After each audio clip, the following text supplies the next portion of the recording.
Hey everyone, I'm Ashleigh Banfield, and this is Drop Dead Serious. Welcome to the Northern Outpost in Canada.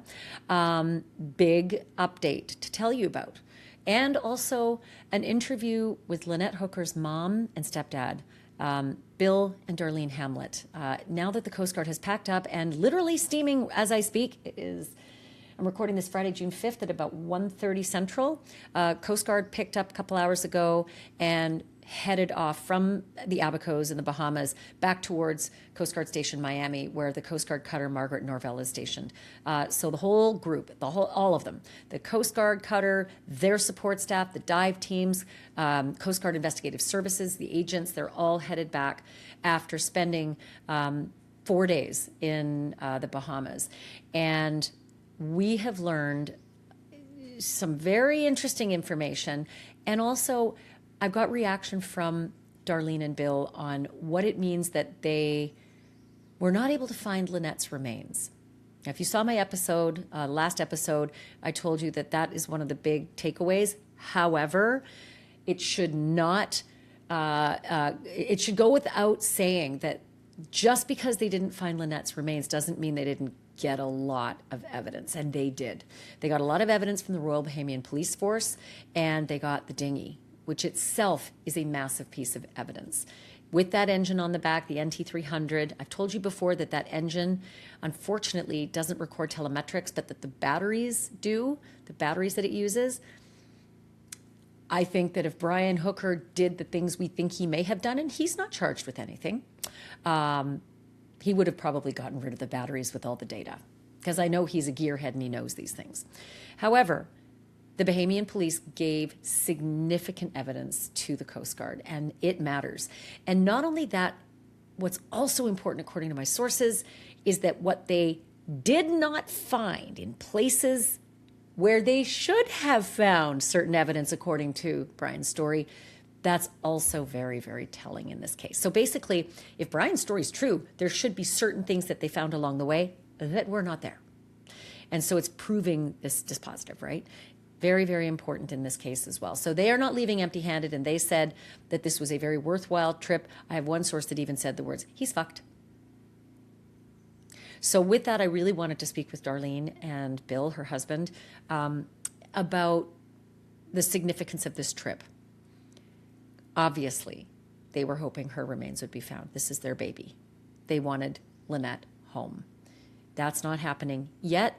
I say that because in these cases, it happens all the time that your first initial search you don't find the body you're looking for.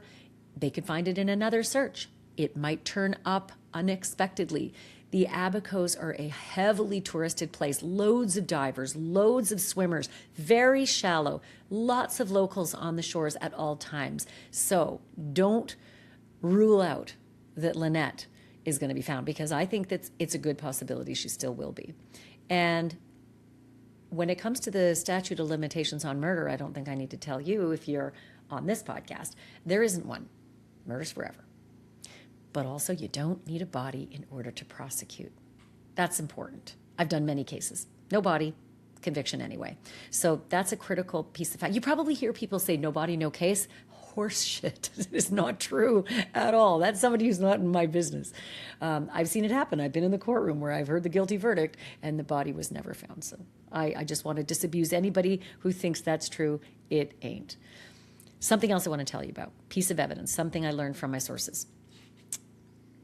Brian Hooker had this whole crap story that Lynette fell out on the way back to Soulmate. We never made it to Soulmate, our 46-foot Morgan keel boat that we lived aboard for 4 years. We didn't make it back to the boat, and I had no propulsion anymore. I lost an oar, and she went out with the keys. Baloney. In any case, you have to disprove his garbage, right? And so to do that, they traced his steps. Coast Guard traced his entire journey, traced the dinghy route that he took. And I have now learned that his dinghy route certainly wasn't what he said it was. Not somebody who's blowing in the breeze with the current and the tide. No. Turns out Brian's dinghy route went across from Elbow Key, across the Sea of Abaco to the north tip of Lubbers. That's something he already told us, right? And then, weirdly, it took a sharp turn left. Huh? and started going southward down the coast of Lovers.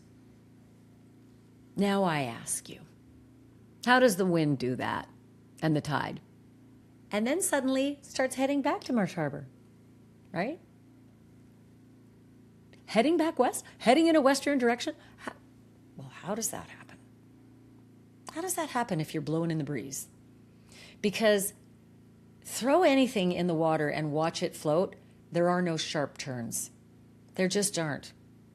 So anyway, I think that's what you call bad fact, really bad fact for Brian Hooker. So with that piece of like critical information and whatever else it is that the investigators were able to obtain from the Royal Bahamian Police Force, and I can't wait to find out. At some point I will. I don't know if it'll be before or after a trial.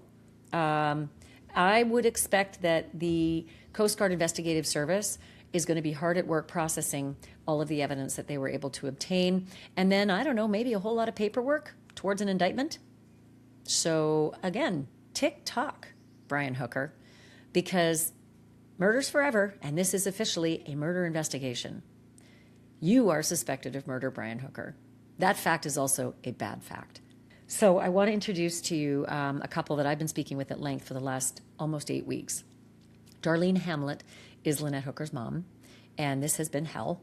Just put yourself in her shoes for a hot minute and imagine what this would be like for you, waiting to know where your daughter is, what happened to her, waiting for her to be brought back to you. And her husband, Bill Hamlett. This is the first time we're having an opportunity to talk to Bill, so I'm really happy about that. Boy, has he ever been a stalwart for Darlene. So incredibly supportive and helpful, and a father figure to Lynette, really. So without further ado, here's my conversation with Bill and Darlene. Bill and Darlene, I can't thank you enough for being with me. I can only say that this must be such a disappointment to you that that Lynette wasn't found. It's a disappointment to me, and I'm not her family. I'm not disappointed. Really? No, I'm not disappointed.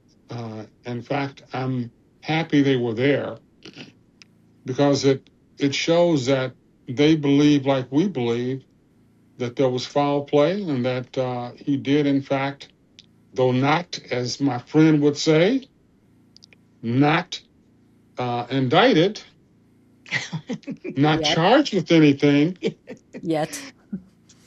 that there is enough meat on that bone that it bears looking at. So, What do you make of this now that we all suspected, right? We all had an idea. But what do you make of this now that we know the map shows that he crossed from Elbow Key, past the north tip of Lovers, and then suddenly takes a sharp left turn and heads south down Lovers? That's not somebody who was blowing in the wind. no. If you'd ask me my personal opinion, I know Brian well enough. I've known him for 25 years, and I, in my own way, I try to mentor him somewhat. It didn't help much because he's hard-headed, but I tried to mentor him in some ways. Brian does things almost like he doesn't play chess, but he knows the game. He's going to be one step, or try to be one step ahead of where he thinks you're going to go. So if he did that, I didn't truly expect them to find anything, because I know Brian well enough to know that if he did that, if he had a position, that he was using that as a diversion. You see this, but I'm really over here. And even if he left the boat in a place for 5 minutes, he could have swam or scubaed out to some other area. So I'm not disappointed that they didn't find him. I really didn't expect them to find anything, to be honest. But I need for this to be over. Yeah. I truly need for it to be over, because it's impacting. And she doesn't see it. Darlene doesn't see it, but it's truly impacting her. And you can understand that it would have an impact, but that Yeah. impact is not positive. It's draining, um, to cry every hour or so, to see something and just start crying, or to have a thought or see something on TV that causes you an emotional outburst. So it's very taxing. And I've told her, and I'll say it to you, is that if Brian did, and we won't say that he did, but if he did in fact uh, kill Lynette, he's not charged with anything yet, TikTok. TikTok. But but he not only took one life, he really took a bunch of lives. Yeah. The impact it has had on Darlene and Carly is immeasurable. So Bill, this is our first interview with you, and I think it would really help the audience to realize how significant your relationship was with Lynette. I mean, stepdaughter, sure, but really more than that. that was my baby. I mean, for 30 plus 38 years, for 38 years, she's been a daughter to me. She's never missed a birthday or a Father's Day. Um, she called me and sang. I mean, that was my baby. The last thing I told Brian Hooker when we were in Fort Pierce, I told him that just before we left them, take care of my baby. And every time he's ever been around us and they left, that's the last thing I've ever told him was take care of my baby. And if you'll notice on one of the interviews, and I don't know which network it was on, whether it was CBS, ABC, whatever, he said, my biggest mistake is that I didn't take care of my wife. Yeah, because that's what I told him every time he saw me. Yeah. And I am very disappointed that he's not with her. Darlene, tell me your thoughts now that this operation in the Bahamas is wrapped up. Well, I definitely believe that the Coast Guard did a heck of a job. I mean, they outdid themselves. Um, so I'm not disappointed in what they had done. I'm pleased with what they have done. I don't think it's over. I want Brian to not sit there with relief. I want him to feel that it's not over. I want him to understand that I'm not going to go away until I find my daughter. And they're not going to go away until they put him in jail. And I'm okay with that. I'm okay with that. TikTok. TikTok. I usually add something even worse on the end of that, but to that note, Darlene, everything that you learned from the Coast Guard, that map in particular, knowing what he said, what Brian said, and now knowing on the map what he literally did. Tell me your reaction to that, Darlene. This is somebody that was his soulmate for 25 years, and he was going to stay there forever until he found her. He said he loved her. He did not treat her like he loved her. If he, in fact, did this to her, he took her last breath and then he threw her away like trash. And I want his family to know that they need to be careful. And I'm going to tell them the same thing I used to tell my daughter every time I hugged her goodbye. Watch your back. That's how I feel. Understandable. One of the comments that I learned from my sources was that they feel very confident that they're going to get this guy. I hope that at least brings some solace. I really believe, or at least maybe I just want to believe, that this was an accident. I just, to think that he would do this on purpose is just more than I want to believe. And now I think he's being cowardly. And everybody deserves more than that. Knowing his history and how he has treated Lynette in the past, what you. he has done and the things he has said. The allegation that he choked her almost unconscious and then the next day said, "I wish I'd finished the job." How hard is it to believe that this was an accident? I don't think it was an accident at all. I think it was an emotional response to something that she said or he knew was coming. I think that she was actually at the end of her rope with him. I think that she had given him more than enough chances. And I think that this is all a culmination of him knowing that he was about to lose a meal ticket. Um, and she either said something and he exploded, and I think it went further than he intended for it to go. That's my thought process. Well, once he got there, he just finished it. Rather than take responsibility for it, he just finished it. So that's my thought process. My daughter loved him. With all her heart, she loved him. She went back hoping they could be happy. And if he knows anything else, if it's an accident, just come forward. Yeah, fess up. Just come forward. This is a hard interview because I was hoping they would find her, but we will find her. She'll be found. I'm sure of that.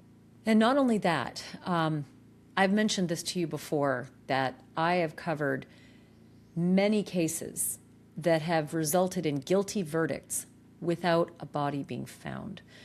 I hope that also at least lends to the notion that justice may very well be in your future.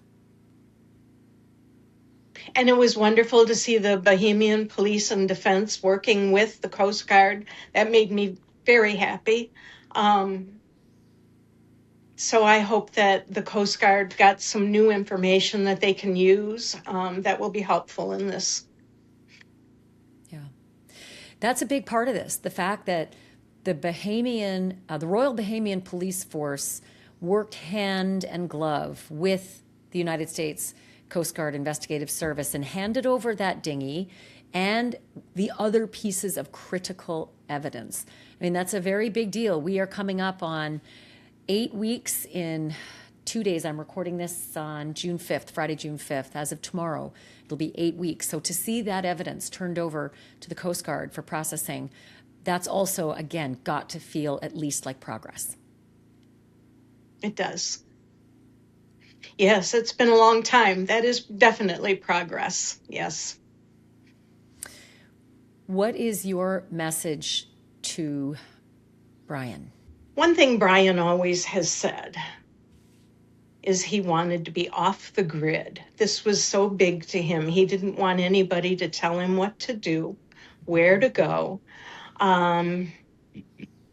So I think if he looks on the internet and sees his name plastered everywhere, that is something that's never going to happen to him unless he gets a new name or until he's arrested, and then he'll be off the grid for good. Well, he certainly will be off our grid if he's arrested and convicted. And again, he's not charged with anything. He's innocent until proven guilty. He is not charged with any crime yet.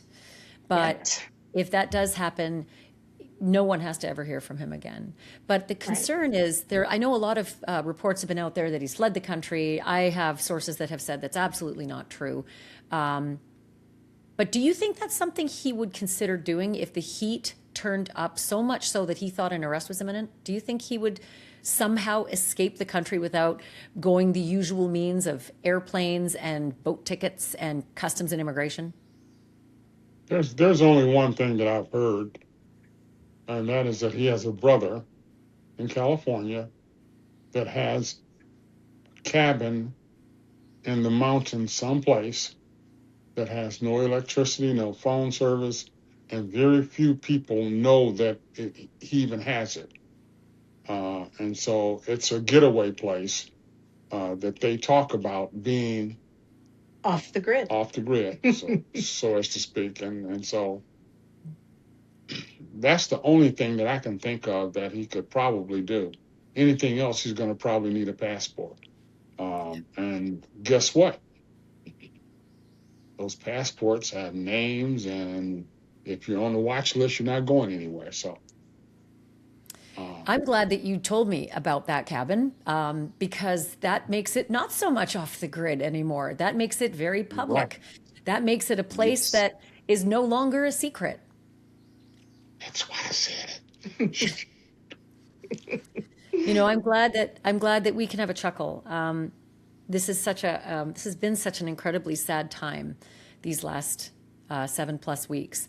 But I'm going to say, you've both handled this so stoically.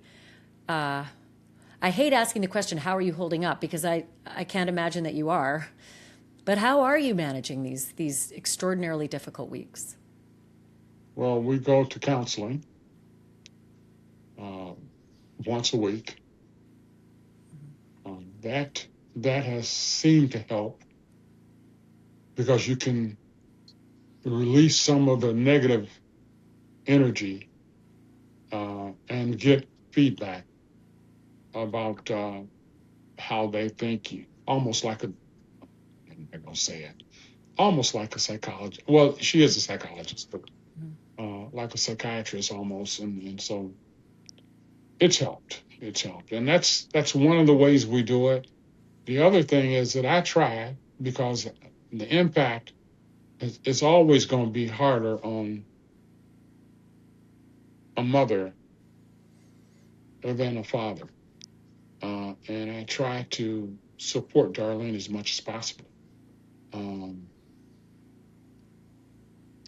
I think the thing for me is there's so many emotions, so many. I mean, I'm heartbroken and I'm mad and I'm angry and I'm disappointed and just the whole gambit. It's everything.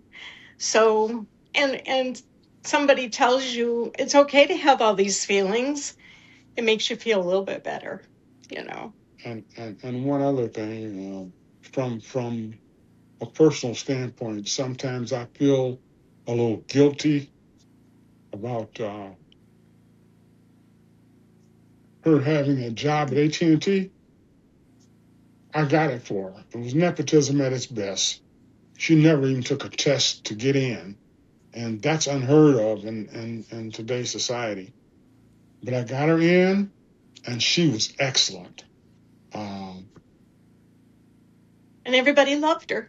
and everybody, the people that surrounded her always gave me feedback on how she was doing, and she was dedicated and determined, and that was Lynette. Most women didn't climb telephone poles, um, and she was scared to death. And she called me and she said, "How do I do this? How do I not fall?"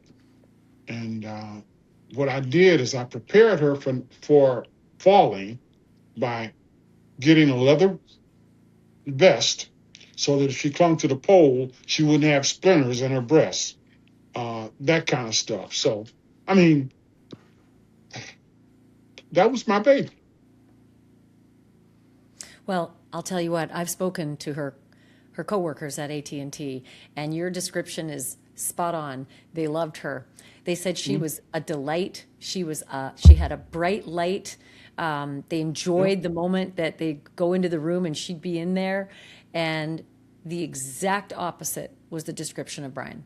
They said he was the most absolutely. difficult person they'd ever come in contact with, that he wound up the employees unnecessarily so. He was supposed to be a leader. He made their lives hell. It was truly the absolute opposite description. And these are from colleagues who, they don't have any reason to say otherwise. They offered. Nope. You know, this is a hard question to ask, and you don't have to answer it. And I feel as though you might have been waiting for this week to be over before making plans going forward for Lynette. Is there a thought about a funeral or a memorial for her?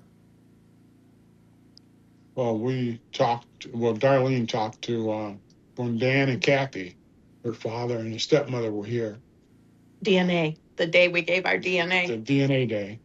Darlene brought it up, but got no response. Well, it's So just we're not ready to talk about that quite yet. But yeah, we know. We all know. It isn't that we expect Lynette to come back. It's just, yeah, we know it's we not have to do ready. that. Yeah, that's all I can say on that. Understand. It's a. I often say this. This is a club that you have joined. You had no intention of being in this club. You did not want to Okay. be in this club, and you are in this club, and it is a very exclusive and rare club, and navigating it is hard.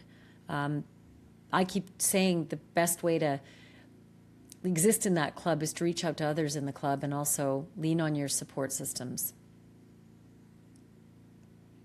Just like that. Just like that. I think the thing is just stepping forward. You just don't know what to do next. You know, this is over now. What, you know? Because I still don't have Lynette. So Yeah, anybody who asks about closure doesn't understand that there is no such thing as real closure. You can't do that. You can't ask for that. You can try to get close, but you can't. It'll never really exist, you know, and people think it might, but only you know that. Hey guys, let's stay in touch and thank you for this. And if there's anything we can do here, you know, we're in your corner. And thank you, Ashleigh. We really appreciate you. You've done a yeoman's job. Not And over we yet. truly do appreciate you. And Not I over know, yet. I'm just saying, we want you to know that we appreciate what you've done so far. We know Thank there's you. more to come, but You know thank how I you. you know how I usually end things, right? TikTok Oh, time. yeah. TikTok. TikTok. Yes. Thank you.